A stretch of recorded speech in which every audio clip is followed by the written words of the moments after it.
Hello everyone and welcome back to Thrifted Living. My name is Kieran. In today's video, I would like to share with you more about my life with obsessive compulsive disorder and a little bit more about my mental health. So just so that you're aware, I will be talking about my mental health. I will be talking about my life with obsessive compulsive disorder in this video, just so that you're aware of what you'll be seeing. So watch this at your own comfort. I wanted to share more with you guys about what I've been experiencing. Many of you have probably noticed that I haven't been sharing as much as I used to, and you know, I haven't been sharing as many videos. I've been trying to share more on Instagram, but I definitely have been struggling to share more videos recently. A few days ago on my Instagram and Facebook, I asked if anybody had any questions about my life with OCD, and you guys gave me some amazing questions. Thank you all so much for contributing questions and your honest and genuine curiosity about what obsessive compulsive disorder is. I just think it's so amazing that you all are so supportive and just genuinely curious, and you have all asked questions that are just so meaningful and so good about learning more about what the disorder is. So thank you so much. I think that this is going to be like several videos. I think this maybe will be like once a week or so is my goal. In today's video, I'm going to be sharing with you a little bit about my life with OCD and then answering some of the questions that you guys have been having. Thank you all so much for watching this video and being so supportive and kind. I've also included some links to helpful resources below, so feel free to check those out as well. I'm kind of nervous about this just because it's just, you know, not something I've really done before. I really kept my struggles with OCD quiet for a long time, and yeah, so it's weird to be talking about it. It's good, but I don't know, it's hard to describe. Like, it almost feels like I'm sharing with you a different part of my life that you haven't seen before, but like, it's all been a part of who I was forever, honestly, for as long as I can remember, but I've just sort of not really shared part of it with many people. And so I feel like you guys will be learning more about who I am as a person, like a more complete picture of who I am. So I'm nervous, and I know you guys are going to be amazing and so supportive. So thank you so much in advance before we start this video. So, all right, let's get started. So the first question that I would like to talk about is, how long have you been struggling with obsessive compulsive disorder? And for me, I have been struggling with obsessive compulsive disorder for a very long time. I've only been formally diagnosed with obsessive compulsive disorder for a couple years, but I've struggled with it since I was a very young child. As far back as I can remember, the first thing that I really struggled with was a phobia of something. I haven't really talked about that phobia on my YouTube page. I did share a blog post about that, and I will link that below in case you would like to learn more about what my specific phobia is. So in my memory of struggling with my mental health, it kind of all leads back to that. So as far as I can remember, the struggle that I had with a phobia was sort of like my first memory of struggling with something. And then as I got older, everything that I started to do was sort of a way for me to keep the phobia at bay, if that makes sense. At least in my head, that's what was happening. I'm trying to think back to like specific things. There are times that I remember in my past when I was young where my reaction to things just wasn't like a typical reaction, if that makes sense. Like if there was somebody that was sick near me, I would scream and cry, and I would try to run away from the situation, you know, and you know, it just wasn't like a typical reaction. Looking back on it now, I know that as I got older, it sort of changed. So with OCD, you have the obsessions, and then you have the compulsions that will be, in your mind, a way to sort of make the compulsion go away. It's a series of intrusive thoughts and then actions that you take to try to, in your mind, to try to get rid of the intrusive thoughts, or to make something not happen. And so as I got older, I started engaging in more repetitive behaviors. At this point, I'm going to be talking about specific things that I sort of struggled with, just so you know, so that you're aware of what I'm going to be talking about. At that point, I was engaging in a lot of tapping on different surfaces a certain amount of times for different things would then make certain things not happen. And so that was one of my first like formal things that I remember doing. that if I didn't do them, I would be very, very upset. And that was probably early high school, I would say, maybe around like 10th grade or so. And that was like one of my first things that I remember doing. One thing I want to share before I start talking about my specific struggles is that something that I do struggle with because of my obsessive compulsive disorder is speaking. I will often repeat myself. I will often not use words in a way that is like the most effective, because I'm afraid that I will be saying something wrong, saying something that will offend somebody. Something I want to do in the future is maybe share with you all an unedited version of one of my videos. I will often say the same thing 6, 7, 8 times, that I have to then edit out after. You guys see the videos and there's like a quick cut between two different things that I'm saying. It's because I'm actually probably repeating myself multiple times, and I'm just taking the parts out of the video where I'm saying the same thing over and over again. All of that to say, when I'm talking about my specific struggles with obsessive compulsive disorder, I am probably going to be repeating myself a lot, and I will be probably doing a lot of editing, and that is something that is related to my obsessive compulsive disorder. And especially when you guys see me doing videos live or different videos on Instagram, I will often start an Instagram video and refilm it 15 or 20 times because I'm struggling with what I'm saying. I'm getting stuck on my words. And yeah, that's just something I wanted to say because I do receive comments from time to time that talk about the way I speak, and that is actually a result of my obsessive compulsive disorder. I struggle with making sure that what I'm saying is appropriate and it makes sense. So I will often find words that feel safe to me. For example, the word excited is a word that feels safe to me. And so I will often use that word and in lieu of a different word, in place of a different word.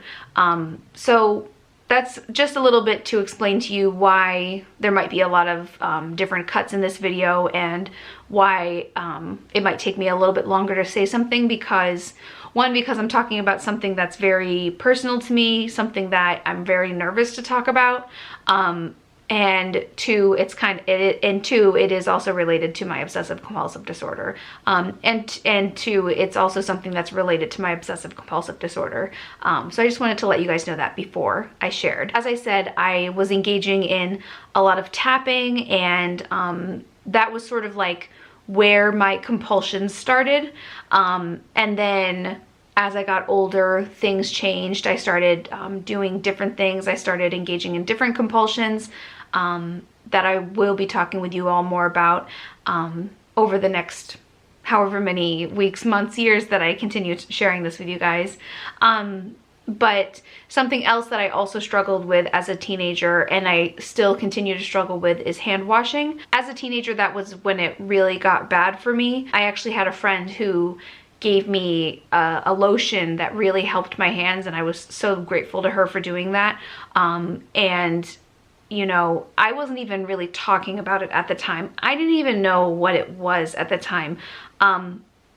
I didn't know that it was obsessive compulsive disorder at the time. I just knew that I had to wash my hands, and I knew that it wasn't that, like, my hands weren't clean, you know, in my head they weren't. I knew that, like, when I would wash my hands, it just wouldn't feel right, and I would have to keep doing that until it felt right. That's something that has carried on with me now, and I still struggle with hand washing. When I was first diagnosed, I actually took a day to count how many times I washed my hands, and I think I lost count of how many times I was washing my hands at like 80 times in a day, but I know it was more than that. I just sort of stopped counting because it was distressing. It was distressing to me to know that that was how many times I was washing my hands. And I think I'm not 100% sure that I'm going to share this. I think I am, just to give you a perspective of maybe some of the reasons why I don't want to film, and some of the reasons why I haven't wanted to show myself in a video. But I was washing my hands over the past few years, you know, even more than that, to the point where I couldn't even move my hands because they hurt so bad. I couldn't even bend my fingers because they hurt so bad. That then turned into putting band-aids on my hands, and sorry, it just like makes me emotional. Was putting band-aids on my hands because my hands were open. There were days and times when I was putting 30 band-aids on my hands throughout the course of a day.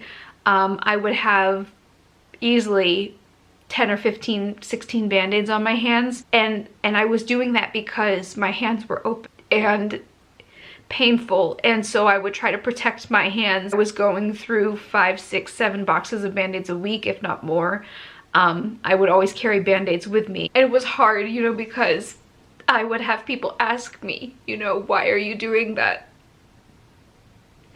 And during the winter, it's a little easier to hide it because I would say, oh, you know, I'm really sensitive to the cold, you know, or I could sort of hide it. It made more sense. But, you know, in different times of the year, it was much more difficult to hide the fact of, you know, hide the reason that I was doing it. It was hard to live my life and try to hide what I couldn't really hide because you use your hands for everything. So I would wear, you know, longer shirts to try to hide it and pull my sleeves down over it, you know. But it was difficult. It was difficult to hide. And then in turn, the adhesive from the band-aids were damaging my hands, you know, but I couldn't. It's a cycle. That's sort of what you get yourself into. You get yourself into this cycle, you know, where you just start to live in your own space with your own rules that only make sense to you, and it's hard to break that cycle of, I don't need to do this anymore. I know that this video is probably going to be, you know, a little disorganized, just because it's hard for me to talk about my life with obsessive compulsive disorder in like a very, like, this happened and this happened and this happened. It's not really like that. It's sort of like a winding road. But yeah, I know the original, what was the original question? The original question was, have you struggled with this for a long time? So yes, since I was a child, and it's changed and grown over the years. And I know this is a sensitive topic, you know, and I want to be sensitive to myself, and I also want to be sensitive to other people who are struggling. I don't want to throw too much at you guys at one point with sharing with it. Yeah. So another question that I received is, and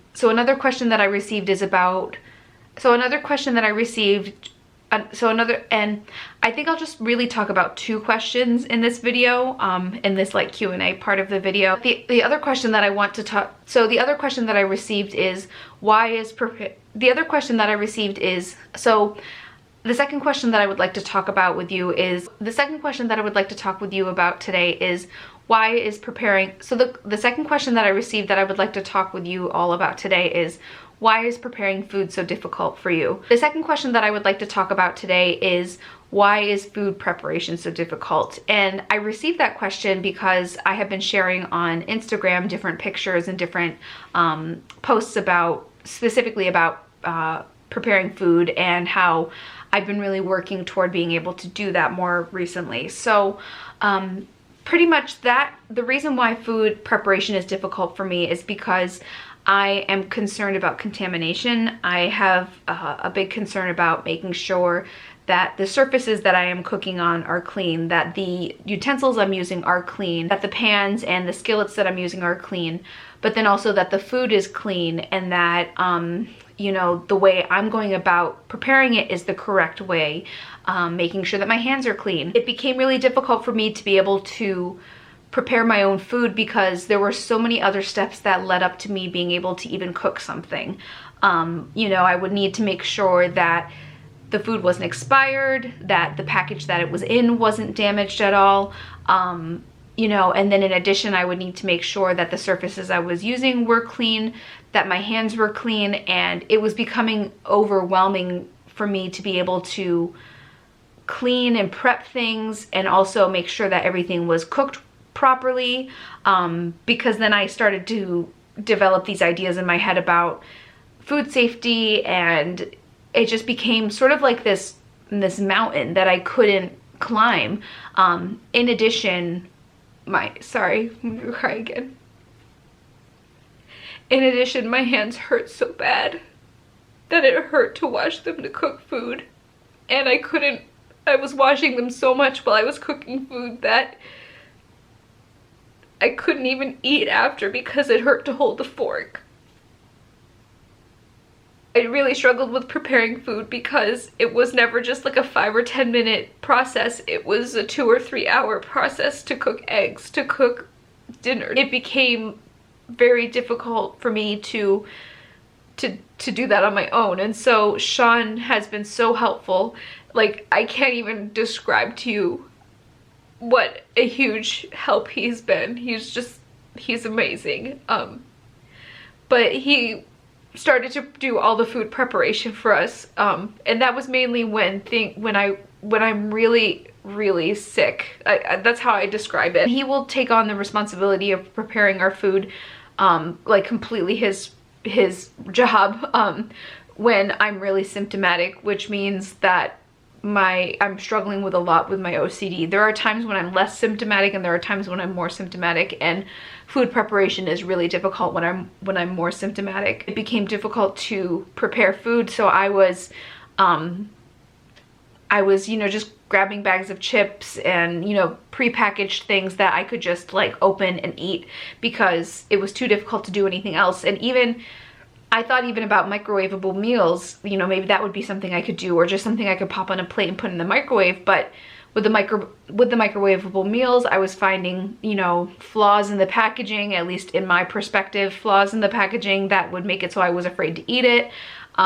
If I had a plate that I needed to prepare something on, I was washing that multiple times, and that became impossible too. So something that Sean and I learned helps me when I'm more symptomatic is that he prepares the food and I just completely stay out of the kitchen. He just takes on the responsibility, does everything, and I don't even go in the kitchen because I'll always see something that makes me anxious. Even when I'm not as symptomatic with my specific struggles with obsessive compulsive disorder, Sean and I will cook together. So it's never like it's anything where it's my job specifically or his job. It's always our responsibility to prepare our food together. But it just became so difficult for me, and Sean has been just wonderful helping with that. And I'm so proud because recently I have been working to prepare my breakfast every day, and if you've been watching my Instagram posts and my Insta stories, you probably have seen this, but I've been preparing like egg sandwiches or egg quesadillas or like breakfast burritos.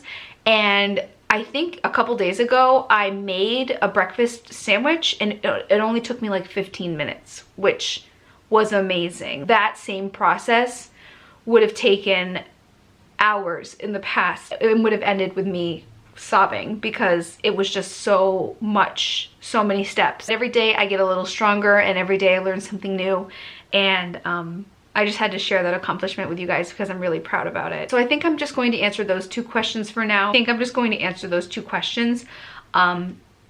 With speaking, because it's just, as I said, it's something that's kind of difficult for me. Thank you so much for listening, and I'm sorry I'm so emotional all the time. Thank you so much for taking your time to watch this video and for supporting me and for encouraging me. It's been hard. It's been a roller coaster that I've been on, that Sean and I have been on together. My whole family has been on.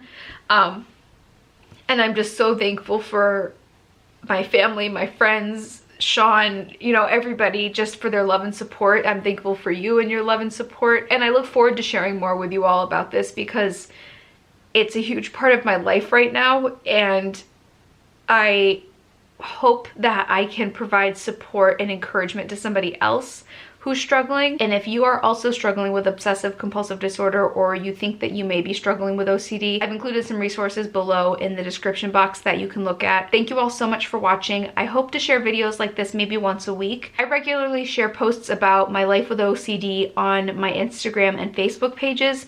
I also share different posts about thrifting and DIY and all of that kind of stuff that I've always shared. So if you would like to see more posts from me about my life with OCD, I've left the links to my Facebook and Instagram pages below. I also have a blog at thriftedlivingblog.com, and I've also included the link to the specific post that I shared about the phobia that I struggle with. So all of that information is in the description box below, and thank you so much. I will try to answer as many questions or comments that I have below, but sometimes things are really, and it's going to make more sense the more comfortable I feel talking about it, but there are some questions that I might not feel comfortable answering yet. So I will answer as many questions as I can and as many that I feel comfortable with. Thank you all so much for watching, and I will see you in my next video. Thanks. Bye.